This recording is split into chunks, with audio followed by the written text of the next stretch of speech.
मेघालय और असम के बॉर्डर के बीच एक सुनसान जंगल में रात ने अपनी काली घनी चादर पसार ली थी। चारों तरफ अंधेरा ही अंधेरा था। दूर दूर तक कोई दिखाई नहीं दे रहा था, ना किसी की आवाज आ रही थी।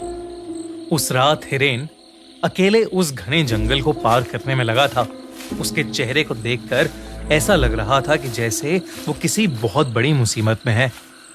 इस जंगल के बारे में माना जाता था कि अगर कोई भी इंसान सूरज ढलने के बाद यहाँ आता है तो उसे एक शैतान अपने वश में कर लेता है और वो फिर इसी जंगल में हमेशा हमेशा के लिए कैद हो जाता है।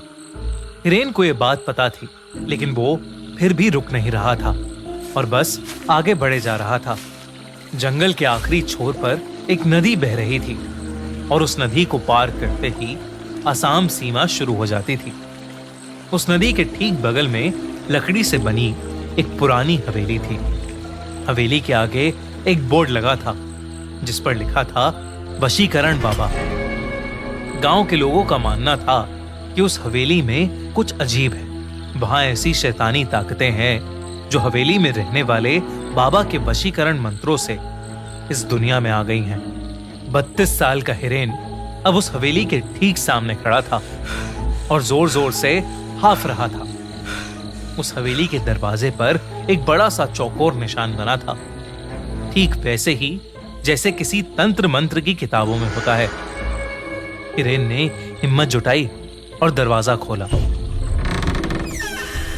अंदर उसने देखा कि एक बेहद अजीब सा दिखने वाला बाबा कुछ हड्डियों की पूजा कर रहा है।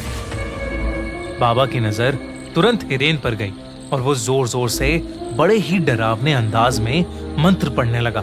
हिरेन बाबा को देखकर घबरा गया था, लेकिन वो जिस मकसद से बाबा के पास आया था उसे पूरा किए बगैर वो कहीं नहीं जा सकता था।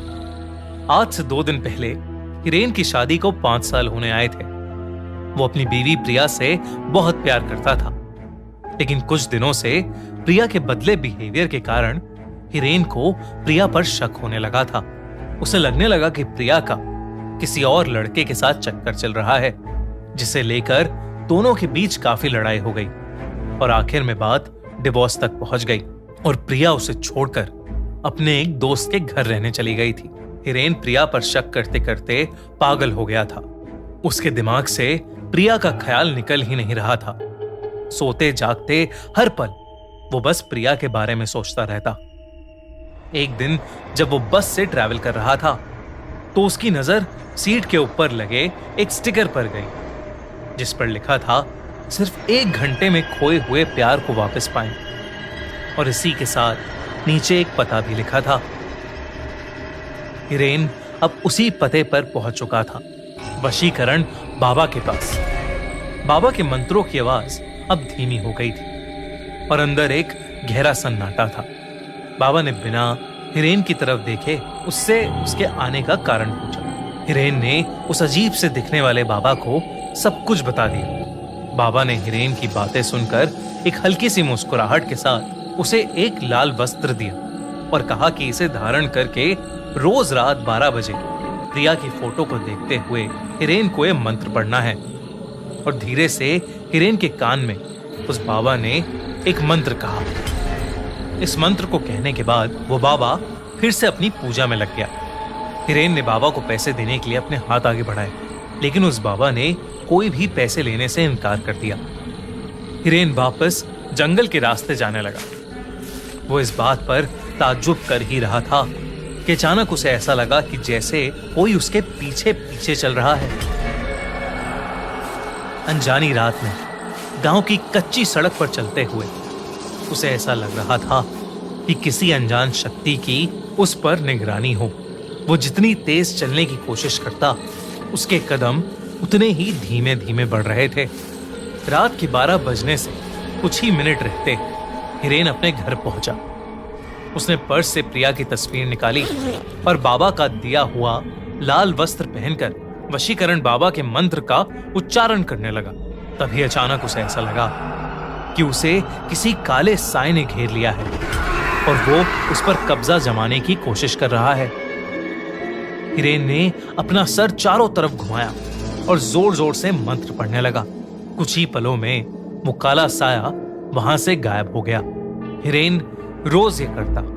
ऐसा करते करते कई दिन गुजर गए, लेकिन हिरेन की बीवी प्रिया अब भी उसके पास नहीं आई थी।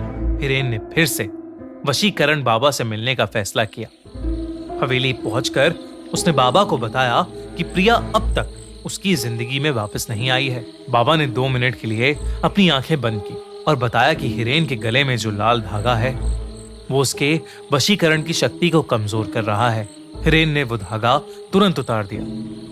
बाबा ने ये भी कहा कि अगर वो प्रिया को इस हवेली में ला सकता है तो प्रिया जरूर हिरेन के पास वापस आ जाएगी। उस दिन भी हिरेन जब अपने घर वापस जा रहा था तो उसे ऐसा लगा जैसे कोई उसके पीछे पीछे चल रहा है और उसे देखे जा रहा है। लेकिन हिरेन जो प्रिया से बेहद प्यार करता था, उसे पाने के लिए वो कुछ भी करने को तैयार हो चुका था। अगले दिन हिरेन ने प्रिया को कॉल किया और माफी मांगने के बहाने प्रिया को उसी जंगल के पास शाम को मिलने को कहा। प्रिया ने कुछ पल सोचा और फिर मिलने के लिए मान गई। इतने दिनों बाद वो दोनों आज पहली बार मिल रहे थे। बात करते करते हिरेन प्रिया को हवेली के पास ले गया। जैसे ही प्रिया हवेली के पास पहुंची, उसे एक अजीब सी घुटन महसूस होने लगी थी। उसने हिरेन को तुरंत वहां से चलने को कहा, लेकिन हिरेन जबरदस्ती उसे हवेली के अंदर ले गया। बाबा ने जैसे ही प्रिया को देखा, उसने हिरेन को बाहर जाने को कहा और दरवाजा बंद कर दिया।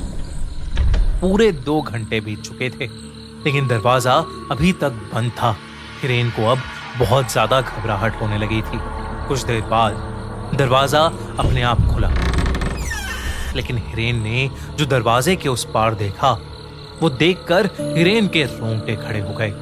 अंदर प्रिया बेहोश पड़ी थी और उसके शरीर के चारों तरफ कैंडल्स जल रहे थे।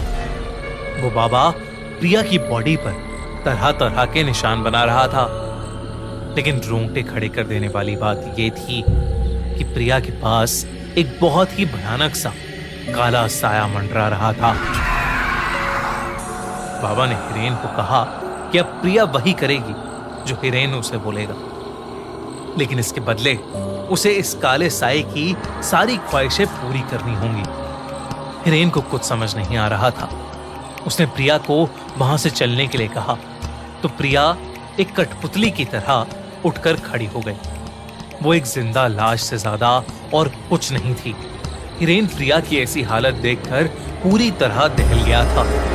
उसने बाबा से गुस्से में कहा कि वो प्रिया को पहले जैसा बना दे, लेकिन तभी उस काले साए ने हिरेन को पीछे से धक्का दे दिया और वो काला साया उसी बाबा में समा गया।